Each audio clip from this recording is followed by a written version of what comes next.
Welcome to All Things Possible. I'm Kris Barney, and I'm excited to share with you a topic today that I am passionate about. In fact, in my book, I wrote about this in a couple of different chapters in my book. Empathy in the workplace. Empathy is huge. And for a lot of time, in fact, when I was young, I don't think we even had empathy, right, in the workplace. But empathy has become a huge thing in the workplace. And I want to talk with you about that. If you haven't joined us, join us at allthingspossible.biz. Be part of our community. Our All Things Possible community is awesome. Every week we put up a new episode and a new blog and a video and give you an opportunity to gain access to a lot of different things we're talking about and a lot of information and tools and things to help you in your life. So if you haven't joined us, join us there. There's some free gifts and some things there. Also, if you haven't gotten a copy of my book, my new book, Leadership from the Inside Out, Are You the Leader You Would Follow, is there, and I'd love for you to get a copy of that book. A lot of what I'm talking about today, well, all of it, has come from different chapters in my book. There's two different chapters that I talk a lot about empathy. And in the first one is the trait of gratitude. I talk about empathy and gratitude and how they go hand in hand. And I also talk about empathy in excellence. When you are living in exceptional excellence, you have empathy. Empathy is the ability to experience and relate to others' thoughts, emotions, and experiences. And to also, it is more than just simply sympathy. A lot of times we think that it's just sympathy, but it's not. It is understanding and supporting with compassion and sincerity. Now, with that said, you say, okay, so why is that in the workplace? Because for a long time, we heard that, leave work at work and leave home at home and don't mix the two, right? And we heard that for a lot of the years that I was growing up and the first years that I was in business for myself. We heard a ton of that.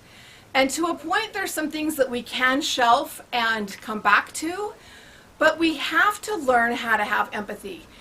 Right now, in big corporations, one of the qualities they're looking for in their highest management is empathy. And it's considered to be a big strategy or a tool is to find someone who is very empathetic. The reason for that is that we have such a big diversity right now. In our society, we have more diversity than we've ever had. So there's more opportunity for us having to know those human connections and those reasons and those feelings and what's going on. Okay, we have generational issues.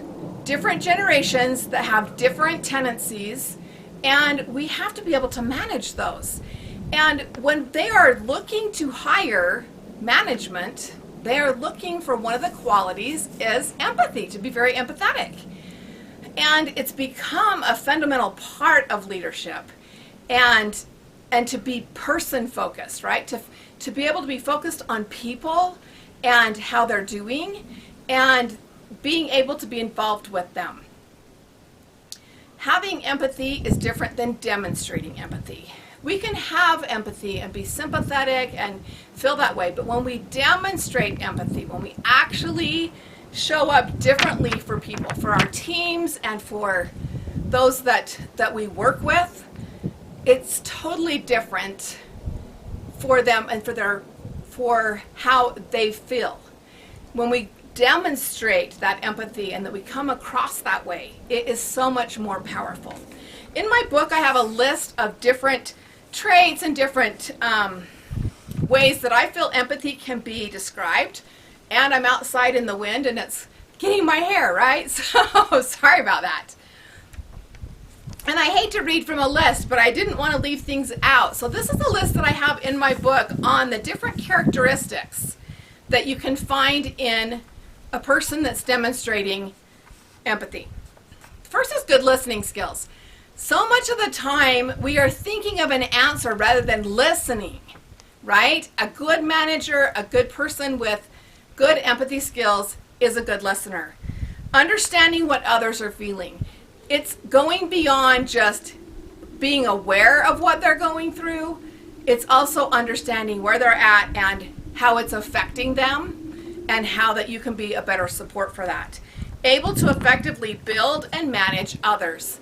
It's impossible to be a good manager and to build and help others without good empathy skills. In fact, millions and millions of dollars is being lost in corporations right now because management doesn't have empathy.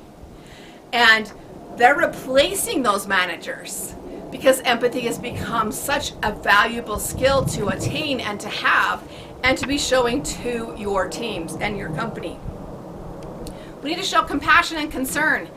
Not only, being aware of a situation, but the concern of knowing. We have so many people going through so many things. You've got people that are going through cancer and chemo, and when we used to have things years and years ago, you would have a surgery and you'd be in the hospital for a long time, a week. And now we're in and out of the hospital and we feel like we can return to work quickly. We have chemo in a pack on our bodies, doing chemo during the day as we walk around, right? It's different than it used to be. So we have to be able to show compassion and concern and to know those things. Relate to different perspectives and experience levels. It's really good to be able to value everybody at where they are and different experiences and different perspectives. And it helps us when we have empathy because we can actually value that input at a higher level. Able to relate to different age groups, seeing qualities in every generation. I did mention this quickly, but it is huge out there, the different generations and the different ways that we know things and learn things and do things.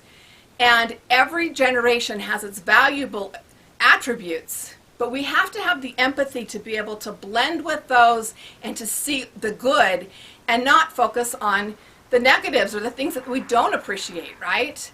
We have to be able to see both sides of it. We have to value, the younger generations that are really technology and tech savvy, and even more so than the middle or older generations.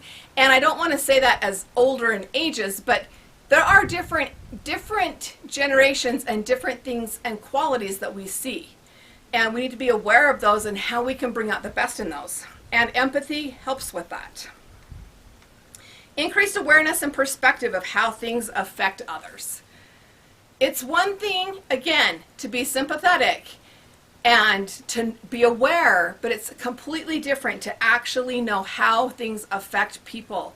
And if we're not sure, we need to be willing to ask how it's affecting them, how things are, and what we can do differently, how we can support them. Willing to give time and energy to others. A good manager, a good team leader is one that wants to get in and get dirty with the team. They want to be a part of things. They're not afraid of getting their hands dirty, right? They're not afraid of stepping in and helping out where they're needed. Support team members to own their power. That's really important, to be able to support others, to own their power, to own their words, to be able to give their suggestions and give their input and value it and feel valued for that. Another one is to demonstrate support and understanding to all cultures. Like I said, we have never had more diversity. We have all cultures in every organization. We have people that work from home from different countries in the same company. And we have to be able to be open and aware of what's going on, a little bit about their culture, and understand the difference. A lot of times there's time zone differences and changes that are really, really difficult. I have a son that works remotely sometimes, and he flies from state to state. And just inside the United States, those time zones, I'll be like calling him and it's late at night where he's at, right? We have to be aware of those things and make it a way that we empower them no matter where they're at and what they're doing and what their culture is. The other thing is possess good communication skills. Communication skills are invaluable, and we need to be very good at communicating. There's body language, there's connection, there's all these different pieces of our language and communication that makes part of our connection with each other. Besides this list, one of our biggest needs is to belong. Maslow's hierarchy of needs in the little pyramid that we've all seen, right? The bottom one is our physical needs. The second one is our safety, right? The third one is being loved and belong. We have to feel like we belong, that we fit in, that we're part of the culture. It has been so important this last year or two, and maybe even like the last 5 years is what I should say, that community and culture inside of our associations and our corporations has become huge. It's become feeling a part of things and feeling that there's a bigger purpose. That has become huge. Empathy is a huge part of that, because when we have empathy, we have that belonging. We have that sense of belonging and creating others to belong in our group as well, and bringing others in, bringing out the best in others. I know this is short and sweet today and lots of information, not tons of stories, but I wanted to just give you empathy in the workplace is huge. If you feel like you aren't showing up with empathy, it's a big, big thing for you to get better at, and for you to make some correlation and to up-level yourself so that you are more empathetic and that it will take you farther in what you're doing. Thanks for being here with me. Again, if you haven't joined our All Things Possible community, Bill and I love to have you join with us and be a part of that.